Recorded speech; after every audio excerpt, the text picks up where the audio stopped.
দেখুন, টাকা বাড়ার একটা সম্ভাবনা রয়েছে লক্ষ্মীর ভান্ডার প্রকল্পে, এটা সত্যি। এবং অনেক নিউজ চ্যানেলও এই নিয়ে লেখালেখিও করেছে। যেটা সেপ্টেম্বর মাসে লক্ষ্মীর ভান্ডার প্রকল্প নিয়ে যে প্রশ্নগুলো উঠে এসেছে সেই সব প্রশ্নের উত্তর আজকে আমি আপনাদের সামনে দেব। সবার প্রথম যে প্রশ্নটা উঠে এসেছে যে আরজি কর কাণ্ডের জন্য কি সেপ্টেম্বর মাস থেকে লক্ষ্মীর ভান্ডার প্রকল্পের উপর কোনো প্রভাব পড়বে, লক্ষ্মীর ভান্ডার কি বন্ধ হয়ে যেতে পারে। দ্বিতীয় প্রশ্ন, যে লক্ষ্মীর ভান্ডার প্রকল্প কি টাকা বাড়তে চলেছে সেপ্টেম্বর মাস থেকে, সেটাও আমরা আজকের এই ভিডিওতে জানবো, কারণ চারিদিকে এরকমই একটা খবর শোনা যাচ্ছে। তৃতীয় যে ব্যাপার সেটা হচ্ছে অনেক মহিলাই চাইছেন যে লক্ষ্মীর ভান্ডার আমরা চাই না, আবার অনেকেই আবার চাইছে লক্ষ্মীর ভান্ডার যাতে আমরা পাই তার ব্যবস্থা যেন চিরতরে হয়। তো কি ব্যাপারটা, কেন এরকম হচ্ছে, কিভাবে আপনারা লক্ষ্মীর ভান্ডার ক্যান্সেল করতে পারবেন, কিভাবে আপনারা নিতে পারবেন। সর্বোপরি আরো একটা প্রশ্ন, যদি সেপ্টেম্বর মাসে লক্ষ্মীর ভান্ডার প্রকল্পের টাকা ঢোকে তাহলে কত তারিখের মধ্যে ঢুকতে পারে, সমস্ত কিছু আজকের এই ভিডিওতে ডিটেলসে আমরা জানবো। তাই আজকের এই ভিডিওটা হতে চলেছে খুবই গুরুত্বপূর্ণ, খুবই ইন্টারেস্টিং। যদি আপনারা লক্ষ্মীর ভান্ডার প্রকল্পের টাকা পান বা আপনাদের বাড়ির কেউ লক্ষ্মীর ভান্ডার প্রকল্পের টাকা পেয়ে থাকে তাহলে। তো চলুন আজকের এই ইন্টারেস্টিং ভিডিওটা শুরু করা যাক। সবার প্রথমেই আমরা যে ব্যাপার নিয়ে জানবো সেটা হচ্ছে আরজি কর কাণ্ডের জন্য কি লক্ষ্মীর ভান্ডার প্রকল্প বন্ধ হয়ে যেতে পারে। তো এর উত্তর হলো আরজি কর কাণ্ড কিসের জন্য, কিসের প্রতিবাদ, সেটা আমাদের আগে জানতে হবে। আরজি কর কাণ্ডের জন্য এত যে আন্দোলন হচ্ছে, এই আন্দোলন কখনোই লক্ষ্মীর ভান্ডার বন্ধর জন্য নয়, বরং দোষীদের শাস্তি দেওয়ার জন্য। তো দোষীদের শাস্তি দেওয়ার আন্দোলন কখনোই লক্ষ্মীর ভান্ডার বন্ধ করতে পারে না, এটা আপনারা মাথায় রাখবেন। যদি লক্ষ্মীর ভান্ডার বন্ধ করার জন্য আন্দোলন হতো তাহলে একটা ব্যাপার থাকতো, কিন্তু এখানে লক্ষ্মীর ভান্ডার একটা আলাদা চ্যাপ্টার, আর দোষীদের শাস্তি দেওয়ার জন্য যে মিছিল, আন্দোলন, মিটিং, সেটা একটা আলাদা ব্যাপার। তো কোনোভাবেই দুটো এক করা যায় না। আর যতই আরো আন্দোলন হোক বা যতদিনই আন্দোলন হোক না কেন, সেটা লক্ষ্মীর ভান্ডারের উপর কোনো এফেক্ট ফেলবে না। তাই আপনারা যারা এতদিন পর্যন্ত ভয়ে ভয়ে ছিলেন বা ভয়ে ভয়ে আছেন যে লক্ষ্মীর ভান্ডারে আমাদের বাড়ির সবকিছু হয়, সংসার চালাই, ছেলের স্কুলের ফিস দিই, এরকম অনেকেই কমেন্ট করেছেন, কিন্তু আমি মন করা কথা বলছি না। তো তাদের জন্য আমি বলছি যে লক্ষ্মীর ভান্ডার বন্ধ হবে না, আপনারা নিশ্চিন্তে থাকুন। আপনারা প্রত্যেক মাসে যেরকম টাকা পাচ্ছিলেন লক্ষ্মীর ভান্ডার প্রকল্পে সেরকমই পাবেন। কিন্তু এখানে একটা প্রশ্ন এসে দাঁড়াচ্ছে যে সেপ্টেম্বর মাসে কি লক্ষ্মীর ভান্ডার প্রকল্পের টাকা বাড়তে পারে। কারণ অনেক জায়গায় দেখা যাচ্ছে যে সেপ্টেম্বর মাস থেকেই, অর্থাৎ পুজোর আগেই লক্ষ্মীর ভান্ডার প্রকল্পের টাকা বাড়ার একটা সম্ভাবনা রয়েছে।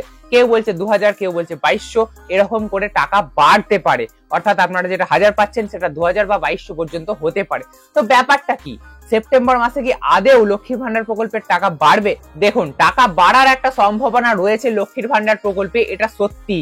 এবং অনেক নিউজ চ্যানেলও এই নিয়ে লেখালেখিও করেছে, যেটা আমি আপনাদের আগেও ভিডিওতে দেখিয়েছি। তবে টাকা বাড়ার যে ব্যাপারটা, সেটা সব দিক বিচার বিবেচনা করে বিভিন্ন মহল থেকে কিন্তু এই টাকা বাড়ার ব্যাপারটাকে একটা আনুমানিক ভাবে দেখা হচ্ছে।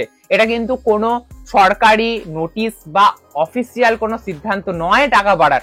লক্ষ্মীর ভান্ডার প্রকল্পে আমরা দেখেছি যে 2-3 বছর চলার পরই লক্ষ্মীর ভান্ডার প্রকল্পের টাকা দ্বিগুণ হয়েছে, 500-র বদলে 1000 হয়েছে। তখনও কিন্তু এরকম ভাবেই বিভিন্ন মহলে শোনা গেছিল লক্ষ্মীর ভান্ডার প্রকল্পের টাকা বাড়তে চলেছে। ঠিক সেরকম ভাবেই আবারও এখন শোনা যাচ্ছে লক্ষ্মীর ভান্ডার প্রকল্পের টাকা বাড়ার একটা প্রবল সম্ভাবনা রয়েছে। কিন্তু সেটা কবে বা সরকার থেকে কবে সেটা অফিসিয়াল ভাবে জানানো হবে, এর কোনো নির্দিষ্ট সময় বা তারিখ কিচ্ছু নেই। তাই লক্ষ্মীর ভান্ডার প্রকল্পের টাকা বাড়বে এরকমটা আপনারা শুনতে পারেন বা ভাবতেও পারেন। কথাটা সত্যিও হতে পারে কয়েক মাস বা কয়েক বছর পরে, কিন্তু এখনই নয়, সেপ্টেম্বর মাসে নয়, এবছর 2024 সালে নয়। খুব সম্ভবত লক্ষ্মীর ভান্ডার প্রকল্পের টাকা বাড়ার হলে সেই টাকাটা 2026-এর বিধানসভা ভোটের আগে বাড়ার একটা প্রবল সম্ভাবনা রয়েছে। সেটা বেড়ে কত হবে, 1500 হবে না 2000 হবে না 2200 হবে, সেটা এখন থেকেই গেস করা সম্ভব নয়। সরকার যে সিদ্ধান্তে আসবে সেটাই আপনারা পাবেন। তবে বাড়ার একটা প্রবল সম্ভাবনা রয়েছে, এটাকে নিছকই উড়িয়ে দেওয়া যায় না। বেশ, এবারে আমরা দেখেছি কোনো ঘটনা ঘটলেই সবার প্রথমে লক্ষ্মীর ভান্ডারকে টার্গেট করা হয় এবং লক্ষ্মীর ভান্ডারের উপরে বিভিন্ন মিমস বানানো হয় এবং সর্বোপরি বলা হয় যে লক্ষ্মীর ভান্ডার আমাদের চাই না, আমাদের বিচার চাই, যেরকম এই আরজি কর কাণ্ডে বলা হচ্ছে। তো এখানে আপনাদের বলে রাখি যে লক্ষ্মীর ভান্ডার নিয়েই কি কেন মিমস হয় বারবার, এছাড়া লক্ষ্মীর ভান্ডারকে সবাই কেন নেব না বলে। দেখুন, লক্ষ্মীর ভান্ডার এতটাই জনপ্রিয় একটা প্রকল্প, সবকিছু ছেড়ে লক্ষ্মীর ভান্ডারকে ধর, এরকম একটা ব্যাপার। বার্ধক্য ভাতা, বিধবা ভাতা, প্রতিবন্ধী ভাতা, কৃষক বন্ধু, বেকার ভাতা, সমস্ত কিছু রয়েছে, কিন্তু লক্ষ্মীর ভান্ডার এতটাই জনপ্রিয় একটা প্রকল্প যে লক্ষ্মীর ভান্ডারের উপরে সমস্ত মিমস হয়। যে কেউ যে কোনো আন্দোলনের সময় লক্ষ্মীর ভান্ডারের উপরেই কিন্তু তাদের যে ক্ষোভ সেটা বের করার চেষ্টা করে। অনেকেই বলে যে লক্ষ্মীর ভান্ডার আমাদের চাই না। তো হ্যাঁ, আপনারা যদি লক্ষ্মীর ভান্ডার বয়কট করতে চান নিজে থেকে, আপনারা যদি চান যে লক্ষ্মীর ভান্ডার প্রকল্পের টাকা আমাদের দরকার নেই, তাহলে আপনাদের জন্য বলে রাখি, আপনারা এসডিও অফিসে গিয়ে, আপনাদের বিডিও অফিসে গিয়ে, মিউনিসিপ্যালিটির জন্য এসডিও, পঞ্চায়েতের জন্য বিডিও, সেখানে গিয়ে আপনি একটি ফর্ম ফিল আপ করবেন লক্ষ্মীর ভান্ডার ক্যান্সেল করার জন্য। তার সাথে আপনাদের প্যান কার্ড, আধার কার্ড এবং ব্যাংকের পাসবুক দিয়ে আপনারা একটা অ্যাপ্লিকেশন করবেন যে আপনাদের যে লক্ষ্মীর ভান্ডার প্রকল্পের টাকা পান সেটা আপনারা নিতে চান না, সেটা বন্ধ করতে চান। তাহলেই কিন্তু আপনাদের লক্ষ্মীর ভান্ডার প্রকল্পের টাকা বন্ধ হয়ে যাবে, যদি আপনারা চান। কিন্তু এখানে অনেকেই বলছে, অনেক মহিলাই বলছে, একটি ভালো সিদ্ধান্ত তারা নিচ্ছে যে লক্ষ্মীর ভান্ডার প্রকল্প দিয়ে তো কোনো দোষ করেনি আরজি কর কাণ্ডে, আমরা দোষীদের বিচার চাই, তবে লক্ষ্মীর ভান্ডারও চাই। আপনারা চান যে লক্ষ্মীর ভান্ডার আপনারা নেবেন না, আপনাদের দরকার নেই, তাহলে আপনারা সেই লক্ষ্মীর ভান্ডার প্রকল্পের টাকাও কিন্তু বন্ধ করতে পারেন, আপনাদের উপরই সব রয়েছে। আমি আজকের ভিডিওটা কোনো রাজনৈতিক ভাবে বানাচ্ছি না, তাই আপনাদের বলবো না আপনারা লক্ষ্মীর ভান্ডার নেবেন না। আপনাদের প্রয়োজন হলে অবশ্যই নেবেন, আপনাদের যদি প্রয়োজন না হয় আপনারা না নিতেও পারেন, এটুকুনি আপনাদের বলবো।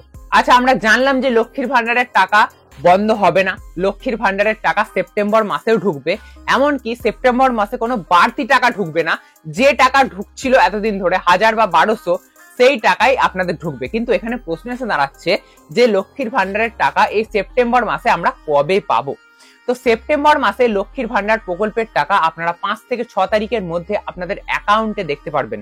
5 থেকে 6 তারিখ আমি অনেকটা বেশি হয়তো বলে দিলাম, এর আগেও আপনারা লক্ষ্মীর ভান্ডারের টাকা কিন্তু আপনাদের অ্যাকাউন্টে দেখতে পারেন। কেন বলছি দেখতে পাবেন? যে লক্ষ্মীর ভান্ডার প্রকল্পের টাকা বেশ কিছু মাস আগে অনেক অনিয়ম হচ্ছিল, কখনো 19 তারিখ, কখনো 20 তারিখ, কখনো 15, কখনো 8, এরকম করে ঢুকছিল। কিন্তু মুখ্যমন্ত্রী মমতা বন্দ্যোপাধ্যায় এই ব্যাপারে হস্তক্ষেপ করায় এবং তিনি বলেছেন যে লক্ষ্মীর ভান্ডারের টাকা এরকম অনিয়ম করলে হবে না, লক্ষ্মীদের অ্যাকাউন্টে তাড়াতাড়ি ঢুকিয়ে দিতে হবে মাসের শুরুর প্রথমেই। তো সেই অনুযায়ী আপনারা দেখতে পারবেন যে বিগত কয়েক মাস ধরে লক্ষ্মীর ভান্ডার প্রকল্পের টাকা নিয়মিত আপনাদের 5 তারিখের মধ্যেই অ্যাকাউন্টের মধ্যে ঢুকে যাচ্ছে। যদি 1 তারিখে লক্ষ্মীর ভান্ডার প্রকল্পের টাকা ছাড়া হয়, 1 তারিখ অনেক সময় হয়, অনেক সময় হয় না। কেন হয় না আপনাদের বলি, 1 তারিখ যদি কোনো ছুটির দিন পড়ে তাহলে কিন্তু 1 তারিখে টাকা ছাড়া হয় না। যদি ছুটির দিন 1 তারিখ না পড়ে তাহলে সেদিনই সরকারের তরফ থেকে টাকা ছেড়ে দেওয়া হয় এবং আপনাদের অ্যাকাউন্টে 4-5 তারিখ করে ঢুকতে শুরু করে দেয়। তো এবারেও তার অন্যথা নয়, সেপ্টেম্বর মাসেও আপনাদের 4-5 তারিখ করেই অ্যাকাউন্টে লক্ষ্মীর ভান্ডার প্রকল্পের টাকা ঢুকে যাবে, আপনারা চিন্তা করবেন না। টাকা কোথাও মার যাবে না, টাকা কোথাও বন্ধ হবে না, টাকা কোথাও বেশি পাবেন না, যেরকম পাচ্ছিলেন ঠিক সেরকমই পাবেন। সেপ্টেম্বর মাসের 4 থেকে 5 তারিখের মধ্যে আপনাদের অ্যাকাউন্টে লক্ষ্মীর ভান্ডার প্রকল্পের টাকা ঢুকে যাবে। লক্ষ্মীর ভান্ডার নিয়ে আপনাদের যা যা প্রশ্ন ছিল, আশা করব এখনো পর্যন্ত আমি সেই প্রশ্ন সমাধান করতে পেরেছি, সেই প্রশ্নের সঠিক উত্তর আপনাদের দিতে পেরেছি। যদি আজকের ভিডিও থেকে আপনারা একটু উপকার পেয়ে থাকেন তাহলে অবশ্যই ভিডিওতে একটা লাইক করবেন। এরকমই নতুন আরো ইন্টারেস্টিং ভিডিও পেতে অবশ্যই চ্যানেলটিকে সাবস্ক্রাইব করে রাখতে ভুলবেন না।